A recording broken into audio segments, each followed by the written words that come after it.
One of the other keys, and a very important key, is that the older generation is willing to go through this transition, because that can be a huge stumbling block.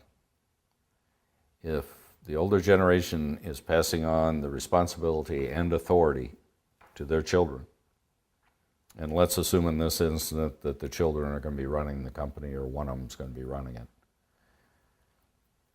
and then they step in every so often as they come back from vacation or whatever and talk to the employees and ask the employees, why are you doing this? That's another total fiasco, because now you've taken the power and the authority away from the child that you put in place to run the company, and now you're back in there questioning why things are being done. Can't work. The owner or the older generation has to be willing to retire or go to something else to do. And I always say retire to something. And they need to think about that long before the transition takes place as to what they're going to retire to. Because like we talk about, people go south and just to get away from the business, they're not retiring to something.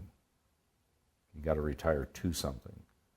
What are you passionate about? What do you like to do outside the business? And the biggest problem is too many owners don't have a passion outside the business, because the owner of that business, the business has been the passion.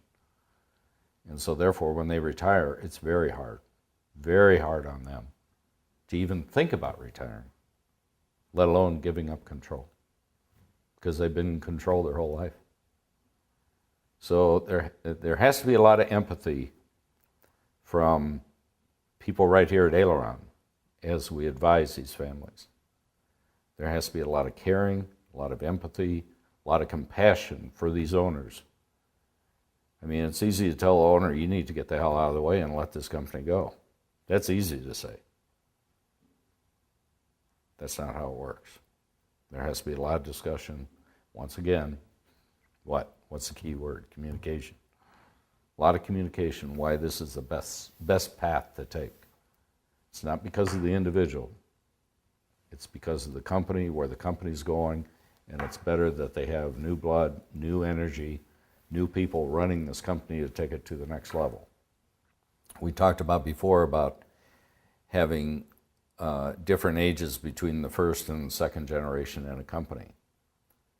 And it's very common that the first generation, they get up into their 60s or 70s, they're not going to take the financial risk that they took when they're in their 20s and 30s.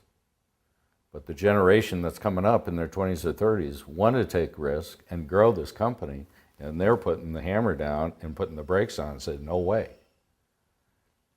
And usually, if you go through the S-curve of how a company grows, you get to be 60, 70 years old, and you don't want to put any more capital at risk in this company, you'll soon see it start to come this way.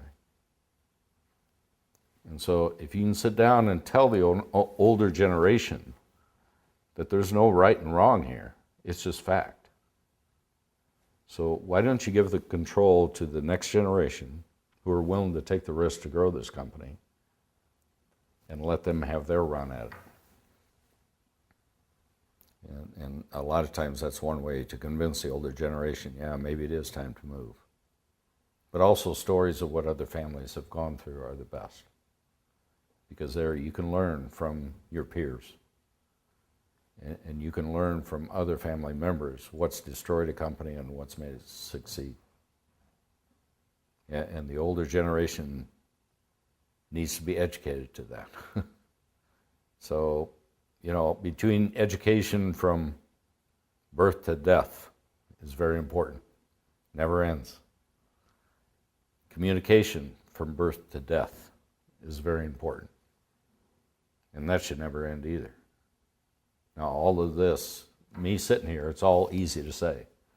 It's hard to do. And that's what people have to be aware of. It's very hard to do.